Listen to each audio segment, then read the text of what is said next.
Thank you everyone for joining us tonight for a discussion of source of income discrimination ordinances. The League is committed to working on the issue of affordable and inclusive housing, and this is just one of a number of examples of events that we have held to kind of spread the word and work on this issue. So we hope this forum gives you ideas about how to best advocate for in your own local neighborhoods about issues that concern you. And the format for tonight, we have 4 women here from local communities: Judy Brockman from Bexley, Mary Dixon from Gahanna, Mary Call from Westerville, and Catherine Kennedy from Upper Arlington to talk about how they advocated inside their communities for change. But first, we are going to get started with League member and our 2021 Democracy in Action Award winner, Amy Klaben. And she's going to give us an overview of source of income discrimination.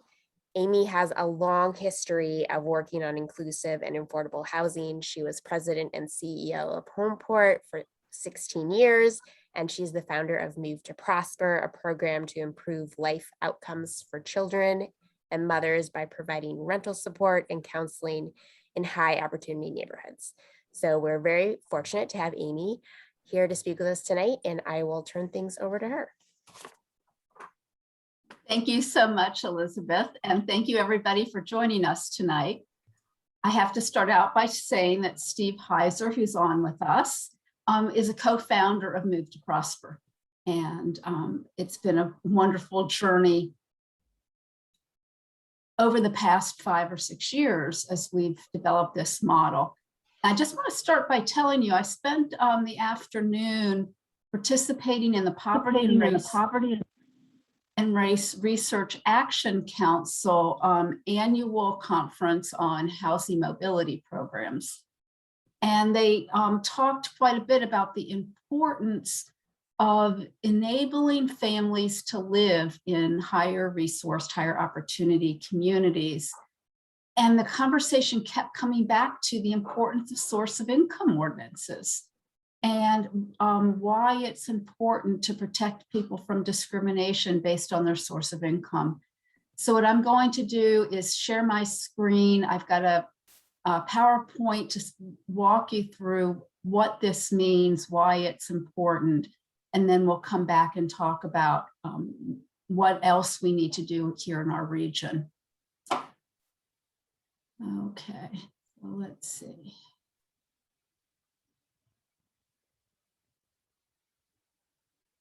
Okay, everybody see that?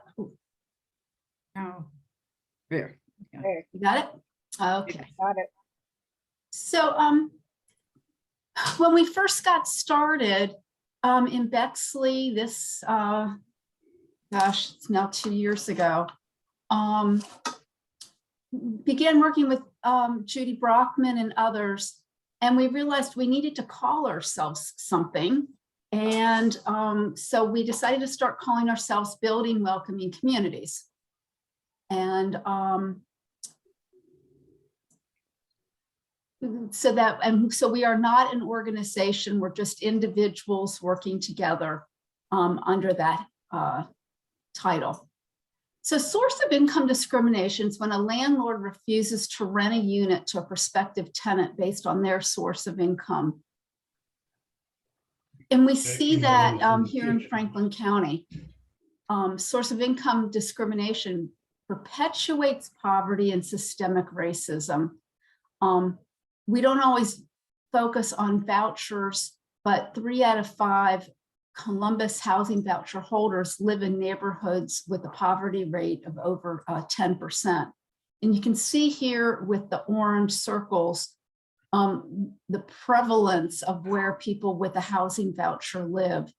And if you've participated in any programs regarding redlining and historic racism in our community, you can see that there's an overlap about where the use of vouchers are and the historic redlining in our community. Let me just go back and make sure I didn't miss a slide. Oh, okay. So in Franklin County, 87% of the voucher holders are in Columbus. And very few are used in any of the suburban areas. One of the reasons that very few are used in suburban areas is that landlords just won't take them. There are landlords that sort of specialize in working with the housing authority, and that's part of the prevalence of where you see them. So source of income ordinance prevent landlords from refusing to rent to individuals based on the type of income they use to cover their housing cost. The most vulnerable populations are veterans. They have a special certificate called a Voucher certificate. People with disabilities receiving Social Security, SSI income. Families with children, lower income households, people who have alimony and child support. So landlords will just say to somebody, I'm not going to take that income, even though it's legal income. And that is a form of discrimination. And people ask, well, isn't this type of discrimination already banned? Because under the Fair Housing Code, landlords cannot discriminate based on race or people having children. And that is true, they can't, but they get around it by just not taking somebody's source of income because that's not protected. So the type of language that has already been adopted in 5 communities here in Central Ohio protects any lawful type of income, and it's generally been very broad definition.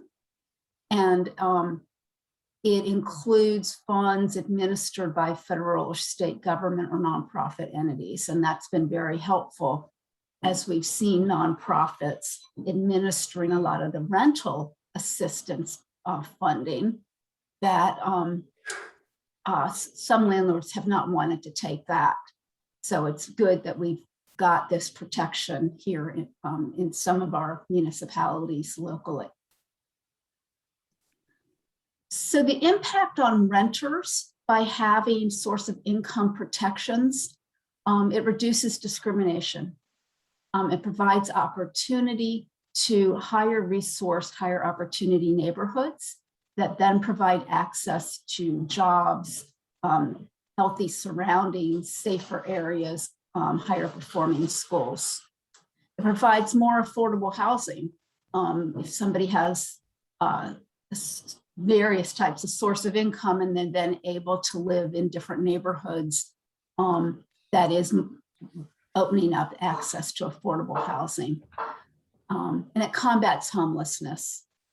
Right now, we do know that people coming out of the shelter system and people who have vouchers are having a hard time finding landlords who will rent to them. And so it's important that we not discriminate based on source of income so that people, regardless of their income, can rent where they choose to. So what are the impacts on landlords? This is a question we get all of the time. Landlords will maintain their right to screen and deny housing to those who do not meet their eligibility criteria. So they can still apply their criteria to people with any source of income. They have to do it uniformly. They can still charge security deposits. They still get their market rent. This doesn't require them to take less than market rent. They can still seek damages if there's damage to the apartment unit or the housing unit. The new obligations on the landlord is that they have to comply with an inspection requirement. Now, they do not pay for that inspection. It's done by the housing authority if it's the person's using a voucher. And obviously, if it's somebody who has alimony or child support, there's no new inspection requirements. This is only if somebody has a voucher. And the voucher is part of the Housing Choice Voucher Program or other programs with for veterans or people with disabilities. The landlord would then complete 2 documents. One's called a tenancy addendum. The other is a housing assistance plan contract that then allows them to get paid. I just was, the program I was telling you about today, about housing mobility programs, a person from the Columbus Metropolitan Housing Authority was one of the speakers. And it was interesting, he was saying that here in Central Ohio,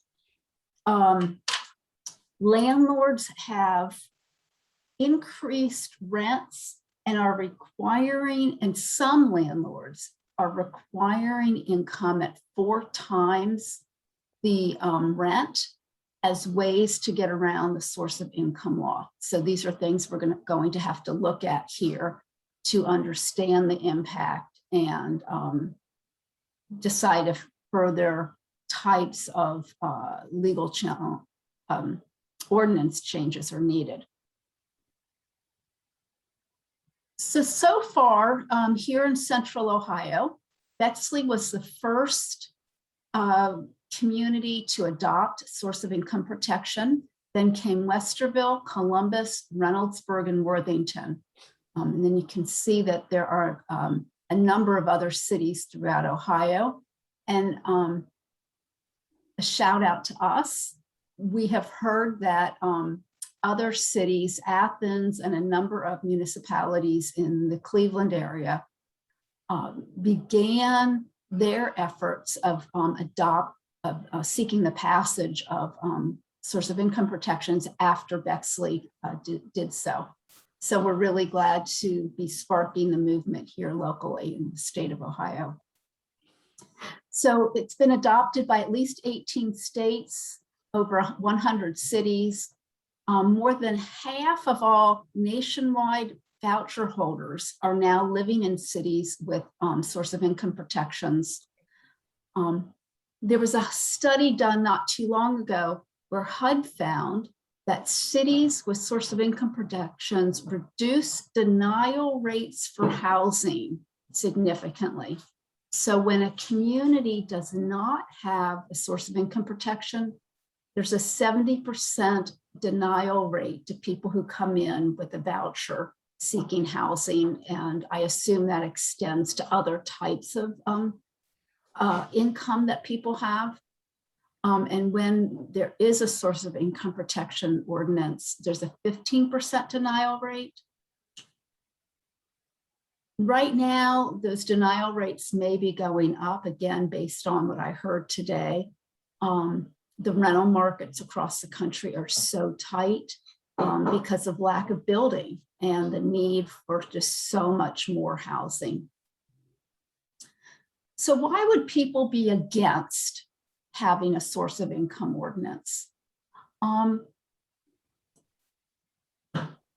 What we hear is that people are afraid that there will be damage to the apartments. The main opposition we've seen in each of the communities is the apartment association or a handful of private landlords. And when they say that they're afraid of damage to their units, first of all, it's a myth. And second of all, it's generalizing that people who are lower income are all bad tenants. And that's just not true. The value of a voucher to a tenant is their housing, the roof over their head. And people tend to be good tenants because they know if they get evicted, they lose their voucher. So that's a real incentive to be a good tenant. We hear comments about we don't want those people in our neighborhoods. It's a NIMBY, not in my backyard argument. It's also based on racism and classism. We just should call it what it is. Apartment owners will talk about how they don't want to be forced into government bureaucracy, burdens on them. And they don't want to have to participate in that process. And an argument is that landlords will just increase the rent to avoid participating in the program. And what we saw is the apartment association, in some of their correspondence to their membership, was giving them ideas on how to do that. not happy seeing that kind of response, what we saw. So we will come back to the strategies later. Want to stop there and see if there's any questions, because I went through that kind of quickly to give you the overview.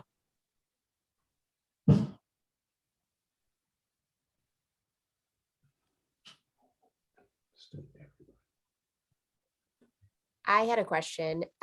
Is there anything on the national level percolating that would make a source of income discrimination a national law, so it didn't have to be passed locally by each municipality? Oh, great question. It has come up in Congress for a number of years, and it has not been adopted. I think as part of the federal government's, actually it's the Biden administration's discussion of fully funding the voucher program. It's called Universal Vouchers, because right now, as a comparison, access to food and other types of benefits are an entitlement, and everybody eligible up to a certain, whatever the income limits are, has access to that benefit.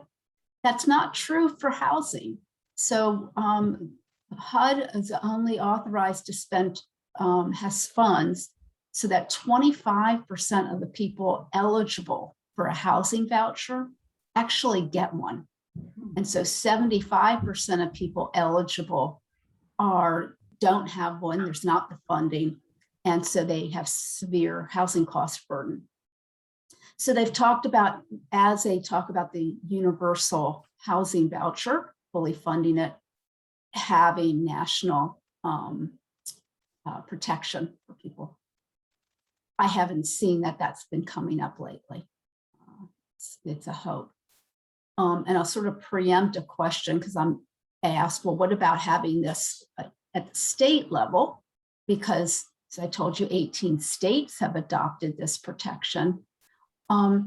We do not advocate for that protection at the state level here in Ohio, because we do not see that there would be support for it to be passed. It's actually been introduced. There was one hearing on it, and we're concerned about what the legislature might do if it did actually come up. I wanted to ask, I was late by 2 or 3 minutes, and I came in right about where you were explaining how the organization was, or that it's not really an organization, it's a group of individuals. So I was just curious, in case you've already said it, if you could tell how you got involved in doing this, or the individuals involved in doing this, deciding to take this on. What prompted you to? So thank you for asking that. When I was introduced, Elizabeth explained that I've been involved in affordable housing for a very, very long time. And when I was president of Homeport, we developed housing, but because of the funding streams, generally it's in areas of lower opportunity, and saw that landlords didn't, well, actually I didn't know it then. So, but just seeing where the housing was located. And then it's after I left there and got involved with Move to Prosper, I was at a conference actually and learned that there are states that ban this type of discrimination. I didn't know at that point that laws were passed to prevent this type of discrimination. And so as I began looking at it, I started talking to people. Probably now it's 4 years ago, I talked to members of Columbus City Council about this. And a number of them were like, oh yeah, that makes sense, we should do something about it, but couldn't get the traction with Columbus, and that would be the place one would think of to start. And a kind of continued keeping them up, up to date on the need to address this, and was in conversation with the mayor of Bexley about Move to Prosper, the project I'm working on. And he mentioned that in Bexley, they had some people who needed to be moved to a better location because of environmental contamination of where they lived. And that the city of Bexley provided rental support to people and that the landlords wouldn't take it. And so when I'm talking to him about this, he got really upset. He's like, oh my God, that's like wrong that these landlords should be able to do this. I didn't know that we could like pass a law. And so he was all about it. So I got Judy Brockman and a few others involved, and we met with the mayor of, I don't remember the exact order, but the mayor of Bexley and the president of Bexley City Council, and they were all about this. And that's how we got started and why we started in Bexley, because I live here as well. It's Judy, and I don't want to take everything from what she's going to say, so I'll let her finish that story. But that's what got us going. Thank you. You're welcome. Thank you for asking. I think Jesse had a question. Your hand raised. Okay. Hi, everyone. First of all, it's such a cool group. This is my first time being in this space, so thanks so much for doing this important conversation.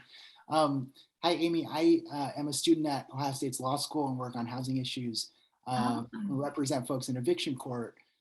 So one thing that I'm curious about in these ordinances is that they seem to be enforced by criminalizing discrimination, making it a misdemeanor, at least the one in Columbus I just looked at. And I'm curious about whether you've thought at all about how to use this, how to make these non-discrimination provisions something that tenants can use in defending against eviction actions. For example, when they, if, because of COVID, they lost income, they've gotten rental assistance, but their landlord is evicting them for non-payment and not taking the rental assistance. Have you thought about, was there ever discussion about, finding a way in local law to make that like applicable to keep people in their homes?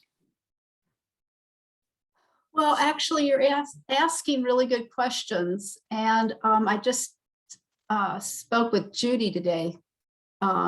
She's going to be putting together a fact sheet for us on the enforcement provisions for each of the 5 cities so far. And then there's going to be more because they're all different.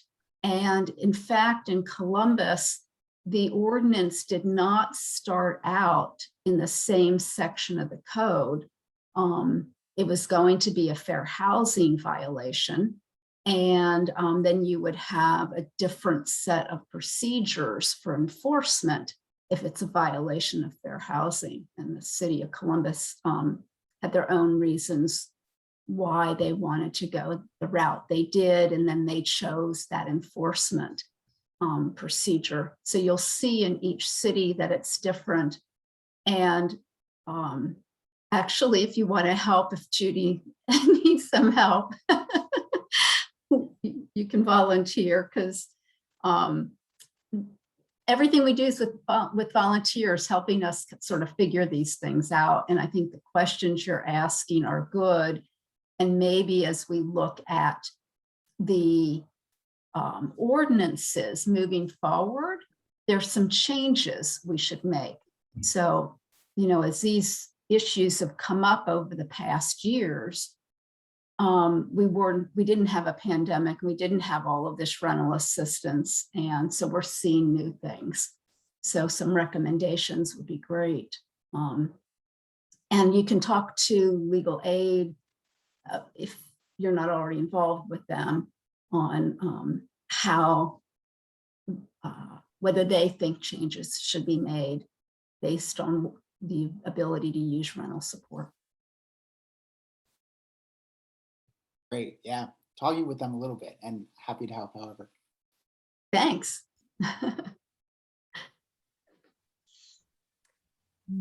Should we move to the volunteers' experience in particular communities? I'll throw it to Judy first because she was involved in Bexley, which was the first city. And I think we're interested in, of course, the story of how you got source of income passed, but any maybe like tips you have on just doing advocacy in your community. Thanks, Elizabeth.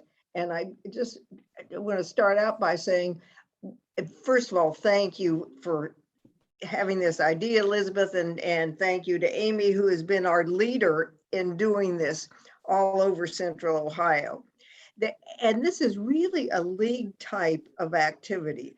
I decided to go back and look at what the league said, the Metro Columbus League said about land use, and it's just a perfect description of what what we want to do, because it talks about having a range of housing opportunities with a variety of good quality ownership and rental housing choices, densities and affordabilities suitable for a diversity of income and lifestyle. So it is a perfect partnership with the league in doing that. And secondly, as both Elizabeth and Amy were saying, the league being a grassroots organization, that's exactly what the activity was in Bexley, and I suspect it's quite similar in the other communities as well, because it just came up from the ground and went spectacularly from there. Several of us met with the council president, who and we weren't sure, what's how's she gonna feel about this, and what her response would be. And I can't say anything but that it was overwhelmingly enthusiastic. She said, "This is really what I want, because we want to be an inclusive community. We want to be welcoming to everybody. And so I really want to get involved in this." And she did. It was terrific to see her taking on a leadership role as a council president. So we have to thank Lorianne Feibel, who just was reelected, I might say, on Tuesday, to what I believe is her third term. So that was, I think, in itself, obviously she's done a lot of things for the city, but I think this was a comment as well on the commitment that she has had for the source of income, and the fact that it was enacted as an ordinance. She was very helpful in strategizing with us, which made a big difference. We also had appearing before City Council, a landlord who spoke in favor of it. And I think that kind of caused the temperature to cool down a bit, because people weren't sure, well, what is this thing that's being proposed?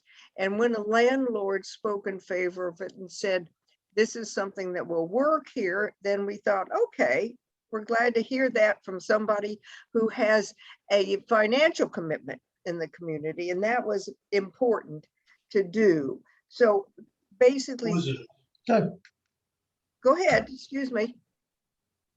Did somebody have a question?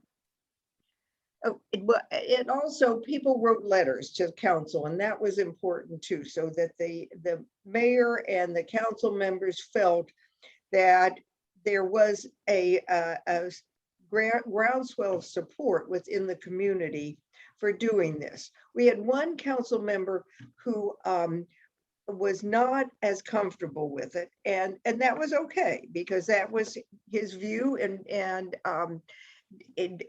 he expressed it, and we worked with him. Ultimately, he did not support it, but everybody else did. It was 6-1, and so we felt like it was very successful from that standpoint as well. So basically, this is the perfect kind of thing that the league does, because it was a groundswell of support in terms of interest in getting something across, and our own land use committee had put together the background that was ultimately adopted by the league as one of our policies. So that's what I have to say about it. And Amy, please jump in here. That was a great description. And I would just add that after it was passed in Bexley, the Columbus Dispatch wrote a really good editorial supporting our efforts and frankly, making some very strong comments about the Columbus Apartment Association's position. And it was within a couple of days after that the city of Columbus decided to have their first hearing. Is that a coincidence? I don't know. I never asked, but that was the timing of how Columbus got started. But the next city was Westerville, and Mary Call was very instrumental in getting that going. I would like to echo what Judy said. All of the league's effort, our efforts, were started with the land use committee.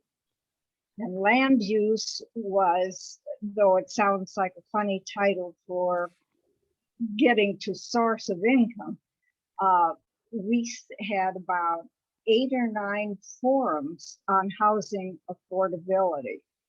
And we invited people from the community, mainly people like developers. We had Morpsey involved. We had an awful lot of things, a lot of really good people in very well-attended forums, mainly at the Whetstone Library. And I think a lot of you probably, well, that was, it started about 10 years ago. We had a consensus too. We had meetings and the league approved, the members approved of all of the positions that we took. And it was because of the positions that the league has through the land use committee and the vote or the consensus of the members that we felt we could lobby, we could be advocates for source of income. As a result, when Amy came in about 5 years ago to the land use committee, we kind of changed the direction that we were going, because obviously Amy is very well informed. And we thought, well, aha, this sounds like something that's really going to work. And so from our position about housing affordability and what Judy read, one of many positions on land use is, we decided that we would take this on. We even had a forum on source of income. We had a forum, source of income, move to prosper. And from that, we decided to begin to be advocates. We wanted to do action after studying this for about 10 years. And so Judy's and Amy went, as she said, to Bexley. So the next thing we decided to do, and there were 5 of us, and Barbara Beardsley, weren't you involved also in going to, we visited the mayor of Westerville.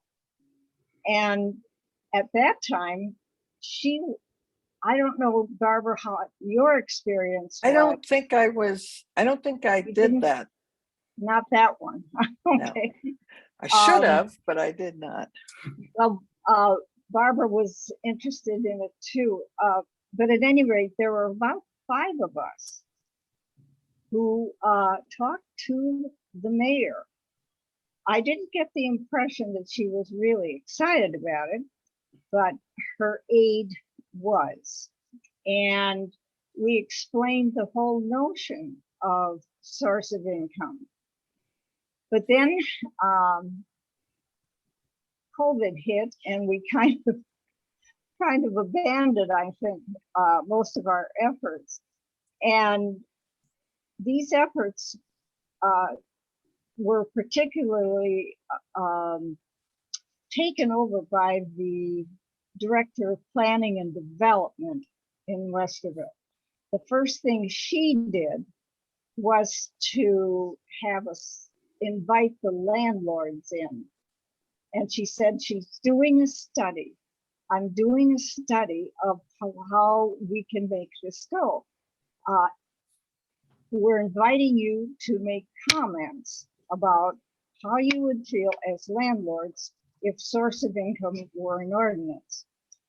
And just this past year, through her efforts, the ordinance was passed.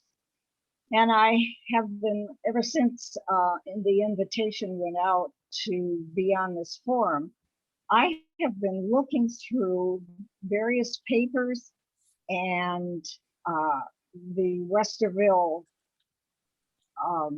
Council's websites, but I honestly, Amy, cannot find the ordinance.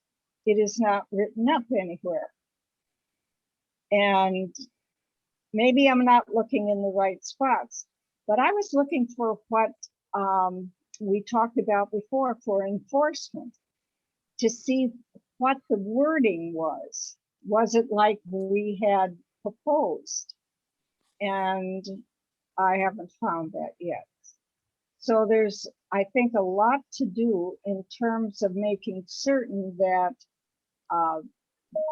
there is enforcement possibilities with this. And I also think we should, or I should, try to find out if there have been any problems with it for people, for landlords. There hasn't been anything in the paper for Westerville, but Westerville is a very, very welcoming community. For instance, our school system is almost 50% minority. And consequently, the housing is also diverse in both income and in size. And it goes down as far as Morse Road and practically up to the end of Hoover.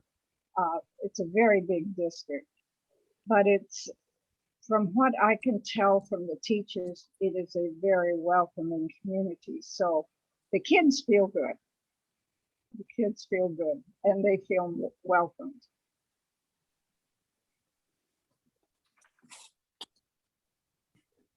But I'd say the main thing for advocacy is finding out where the power lies, so that you can go where the power is and have people with you to talk about it. We had a lot of fun with Kathy Capuzzi, who was the mayor, but I couldn't tell from her reaction how pleased she was to have us. Thanks, Mary. I'm gonna turn it over to Mary Dixon in Gahanna to talk a little bit about her experience. Our experience here hasn't been quite as successful, but we're working on it. So that's the good thing. I think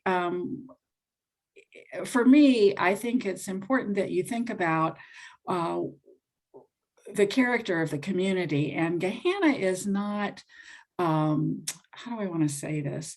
It's not as maybe welcoming. I don't want to say it's unwelcoming, but I guess my best example is we had a person running for mayor who wanted to keep the old Gahanna and did not want any new apartments or anything new to be in Gahanna. So and speaking with one of the council people, she said too that, and she's been here many years. I've been here 30 years, but that that Gahanna is just, it has its own character. So keeping that in mind, Amy and I had a Zoom call with one of the council people. She said to select somebody that I thought would be open to this idea. And so the three of us met in April and discussed what we should do. And the council person wanted to expand what we were proposing. And my fear was that, knowing the character of Gahanna, we would put people off if we put too much into this ordinance. So I was opposed to that, and I didn't hear from her again. So then in May, I had gotten 2 community people who said they would participate, and we had discussed at the meeting prior that we would try and set up an appointment with the mayor, and that I should also CC in my email the mayor's secretary and the director of communications. So I did that. And I heard back from the director of communication immediately that they had received the message and they'd be back in touch with me. So a week later, I get an email from the communication director, and she says, "Did you hear from the mayor?" And I said, "No." And she said, "Well, I'll check on it." Okay. So another week passed, and she said, "Did you hear from the mayor?" And I said, "No." So long story short, I didn't hear from the mayor until yesterday. I think what someone said about finding out where the power is, that's what I and a couple of other people that are working with me have been trying to do, is find out where that source of power is. And that has been interesting, to say the least. So at some point, someone told us that there was a new development director and we should contact him. So I did, and he met with us, the other 2 people that are working with me, and was very, very nice. He was in Newark before, and he participated in finding housing for people who are low income, have low income, and he was very enthusiastic about this and said he'd get back with us. And I guess that the mayor knew that we were having this meeting, but I didn't know that the mayor knew that. Anyway, didn't hear from him for a while. So I called him, and meanwhile, I called the old mayor because I know him, and I said, what do I do here? And he said, "Okay, you contact this other council person." I said, "Okay." She was wonderful. But again, it's all in finding out who your contact person is. And I thought I knew Gahanna pretty well, and I don't. She's been very helpful. She's been the main contact. So when I called the development director back to see what he had found out, he said, "Oh, I'm going to talk with this council person, and we'll get back to you." So I never heard from him again.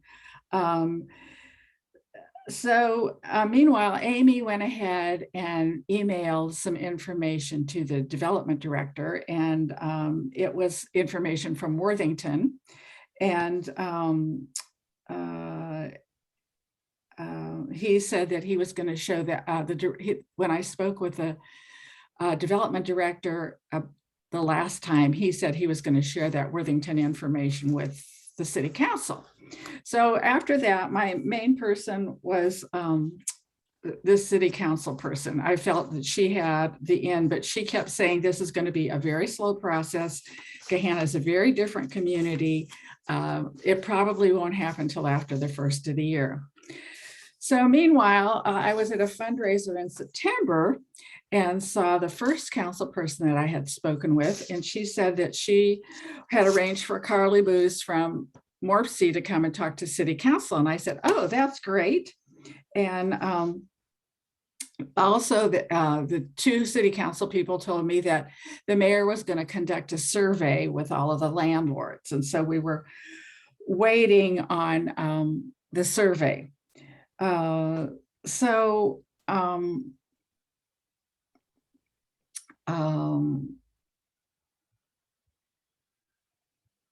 I asked the one council person, the older council person, how she felt about the Carly Booz being at the meeting, at the council meeting, and how did that go? And she was very upset because she said she turns out she's the president of MORPC, and she had MORPC come in before and thought it was a waste of time to have this happen. So there's all these little things going on, you know, personality things. And anyway, so this brings us to the present and to the election Tuesday. So it was a question of whether we would have enough votes if it got put in front of council.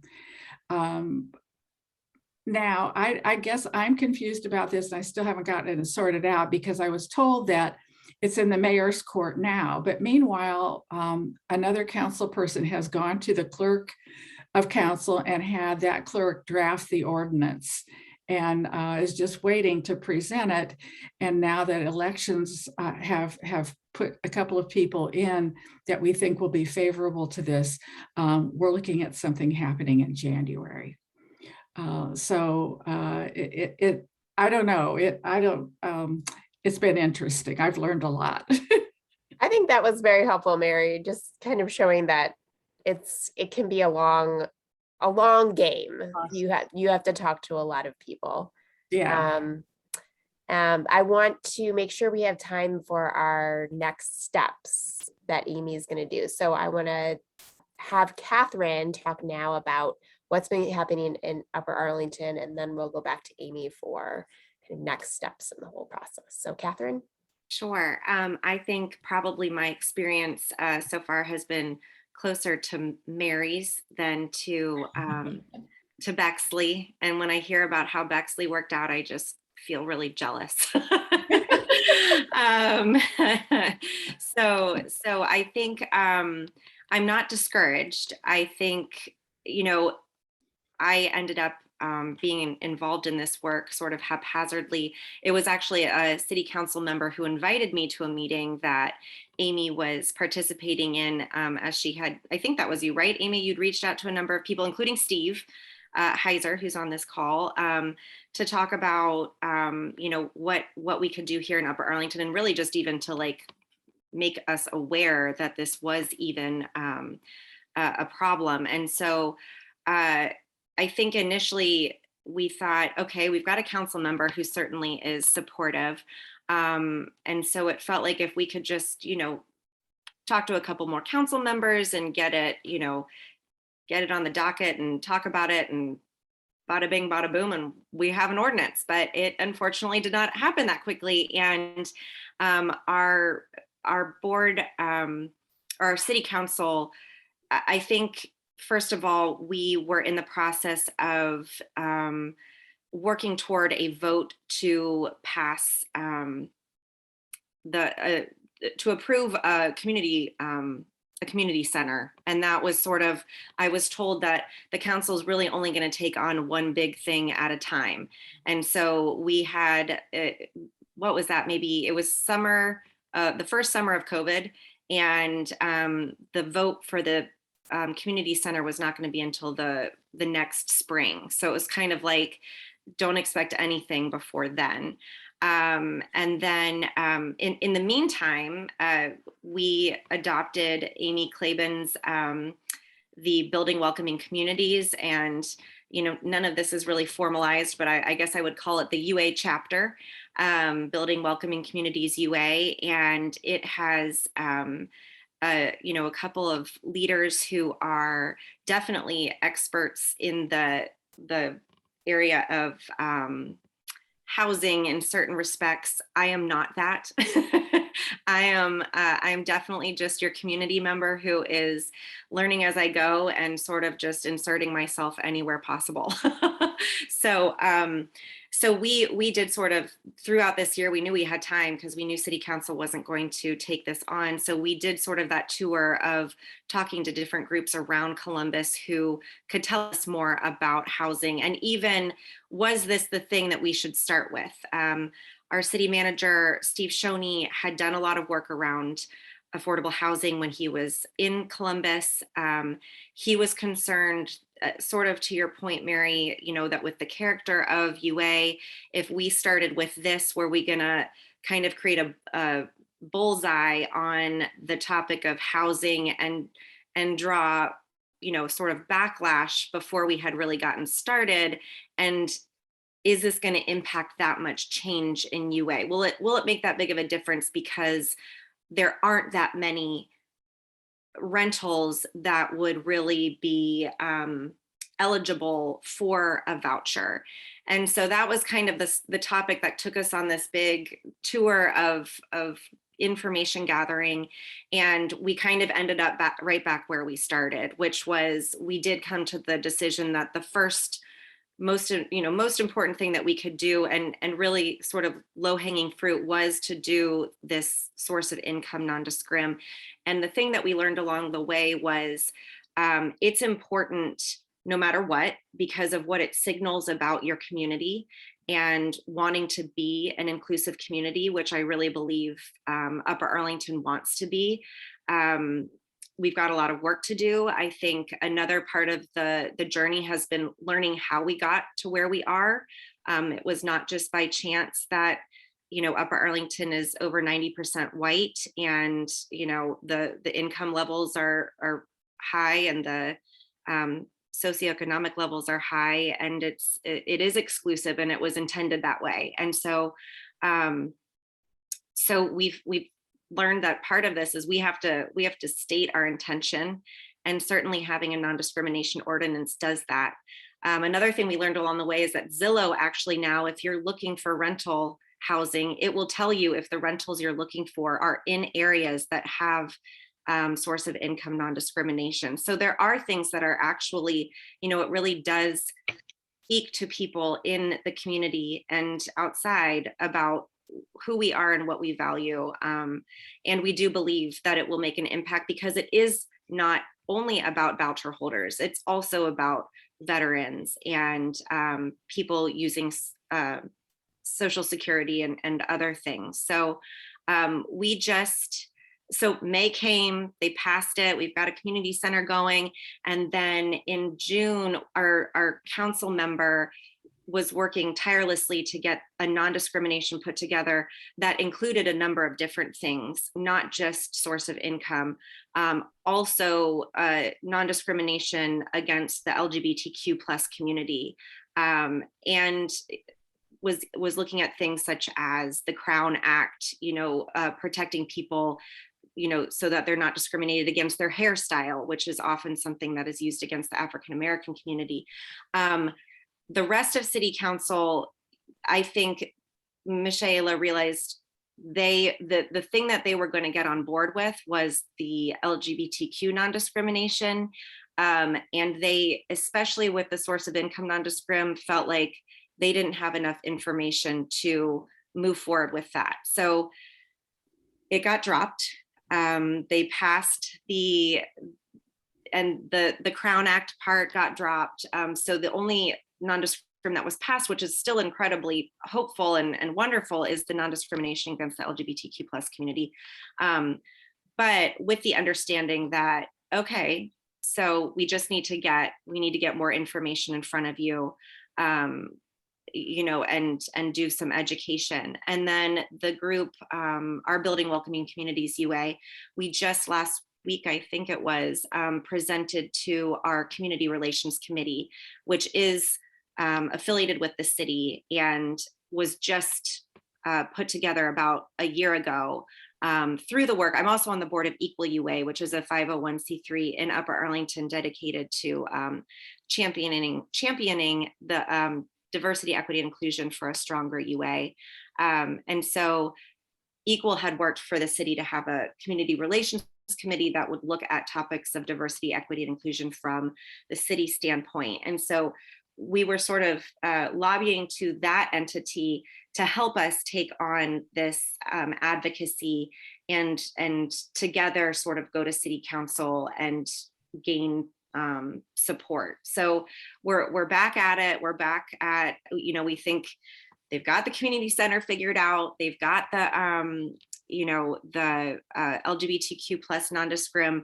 We've had the election. We are so grateful that the city of Upper Arlington has elected in a couple of candidates, new candidates who we believe will be supportive, and one in fact was very integral in the work that Building Welcoming Communities UA was doing early on until she really had to kick into her her campaign season. And I'm also very pleased to report that, and I said this early on, but not everybody was on, that we have elected our first Black councilwoman, our first Brown Board of Education member, and our first openly LGBTQ person on city council. So I think our community is showing that they want to, you know, they want to walk the walk. It's not just talking the talk, but the next act that we need to make is that of the source of income non-discrim. So I can give you a ton of other things that we are involved in as far as advocacy, but I could probably talk all night on that. So I'll stop.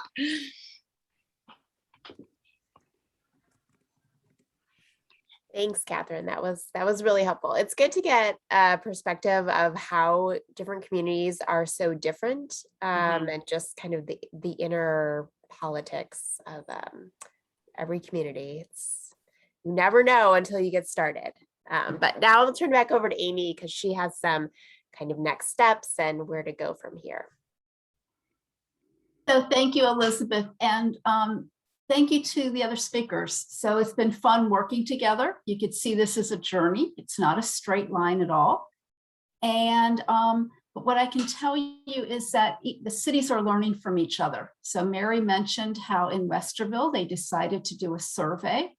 Gahanna is using probably similar documents to do a survey. Another city, and you'll hear, it'll become public next week, which other city, but they're doing a survey. And so there's a momentum. So this is an election year, and that does put a damper on politicians and willingness to move forward. So I'm looking forward to what we can do in 2022. I put in the chat a question so I could see if anybody is in other cities that we're looking at. So in each city, as you can tell, there's a group of volunteers. And what we look for, we being sort of the Building Welcoming Communities folks, is a group of people in each municipality who want to fight for this. And it's a small handful. It's like 5 people willing to talk to friends, get others to write letters and help out. So it's not like you have to have 100 people to make a difference. This really is just people speaking up. So the cities we're hopeful to come next, not in any particular order, are New Albany, Dublin, Upper Arlington, Gahanna, Grandview, Whitehall, Hilliard, and Pickerington. Catherine mentioned that people who are in favor of protecting people from discrimination were elected to the Upper Arlington City Council. That's happened in some of these other cities. And I'll just give a shout out, she's not on here, but Michelle Kozak, one of our very active volunteers, got elected to the Grandview City Council. So we'll see what can happen in Grandview. So, you know, doesn't take a lot to make change. So I'll share my screen again. So strategies. If you live in any of the cities that I mentioned, please let me know if you're willing to get involved. We need people in each of these different communities to make a difference. Then encourage your friends, family, broader community to get educated about this issue. The first things that I suggest, it's like what Mary did in Westerville, which is how we've started in each place, is get a meeting scheduled with a city council member or a mayor or a member of the city staff. As a resident of the community, they should meet with you. We've actually had a very difficult time in Dublin. They don't necessarily like meeting with their constituents, but we just keep at it. And but that way you can educate them. I'm happy to attend meetings with council members, mayors, city staff to provide sort of the background and work with people who are willing to be the constituents to raise the issues. If you're not comfortable starting with meetings, you can write letters. We have sample letters. Assist and your champion and coordinate strategy. So what this means is, as Judy mentioned, we talked strategy from the very beginning with the mayor or the president of Bexley City Council. With each city that I've worked in, we find somebody on the inside to strategize with. Who should we talk to? What order do we talk to people in? When should we write letters? When should we have people actually testify? How many people do they want? But that kind of, those decisions are not made just in a vacuum. It's very much in coordination with the city. And if you find one person that's not supportive, you just go on to the next. I mean, in Upper Arlington, we've met with quite a few people before we found somebody who was supportive.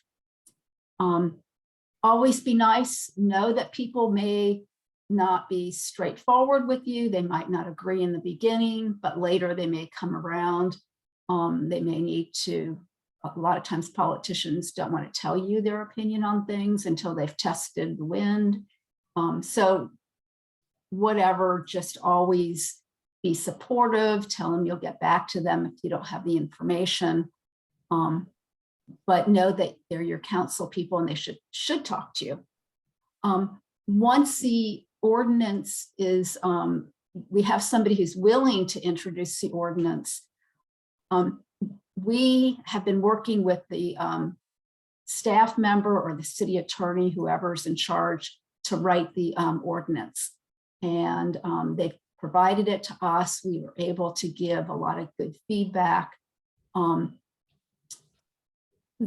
Carly Booz is actually with the Affordable Housing Alliance of Central Ohio, and she's been very helpful in some of the language used in the ordinances. And then I've sent it to a person with the Poverty and Race Research Action Council, and that national organization that knows a lot about this issue, and they've provided good guidance to us. So we bring in other resources.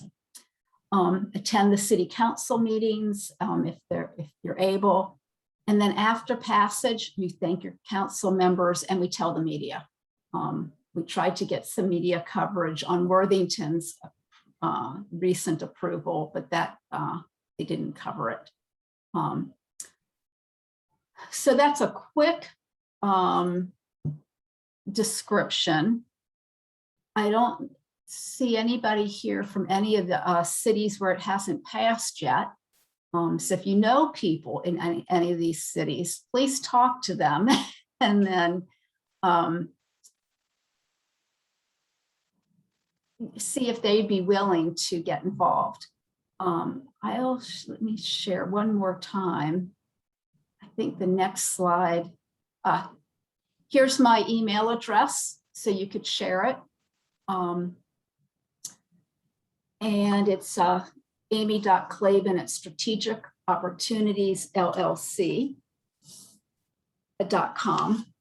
And wanted to just also tell you a couple things real quick.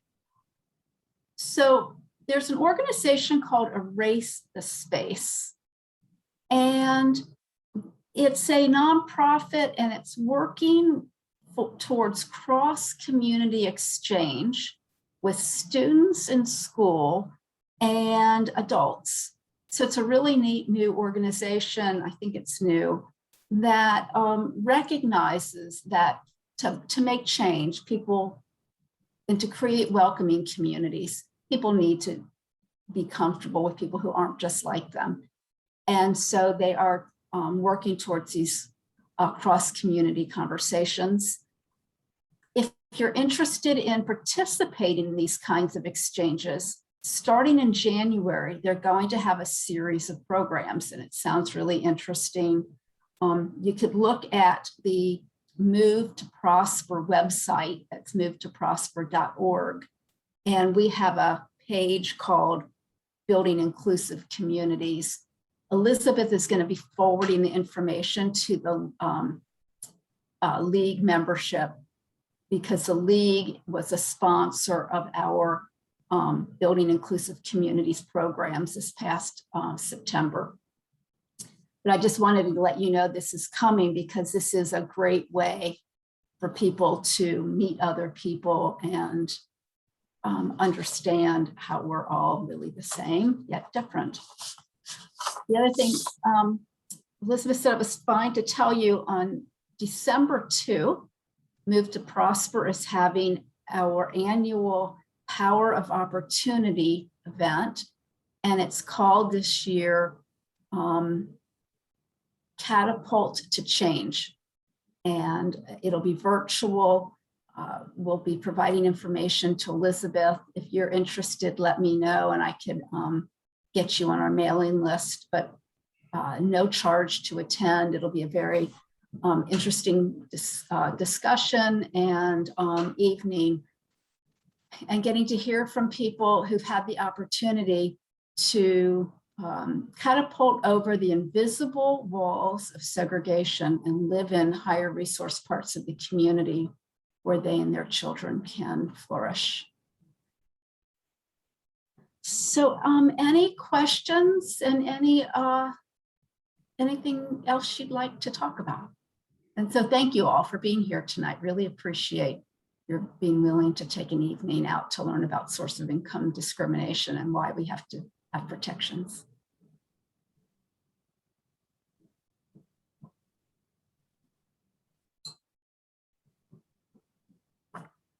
Well, thank you all for coming. This will not be the last League meeting about inclusive housing. It's one of the issues that we will be working on in the coming years. So I really appreciated hearing everyone's individual stories, and I will be sending out some additional information to League members about Move to Prosper, about source of income ordinances. Please keep me up to date on how things are going with the different cities. Amy, I have some ideas of who to send you about certain communities. So Catherine, did you have any? I did. How does one join the League of Women Voters? Oh. Well, I can certainly send you information about that as well, but you can join on our website, which is lwvcols.org. But I will get in touch with you. Okay, I don't think I got all those That's letters, okay. so I'm just gonna wait. That sounds good. I'm so glad that you all were able to come and talk to us tonight. So thank you. And we went a little bit over, so thanks for sticking with us, and everyone have a wonderful evening and a great Friday and weekend. Thank you. Thank you. Thank Bye. you, Elizabeth. Thank you. Bye, Amy. Bye, Steve. Bye, everybody. Bye.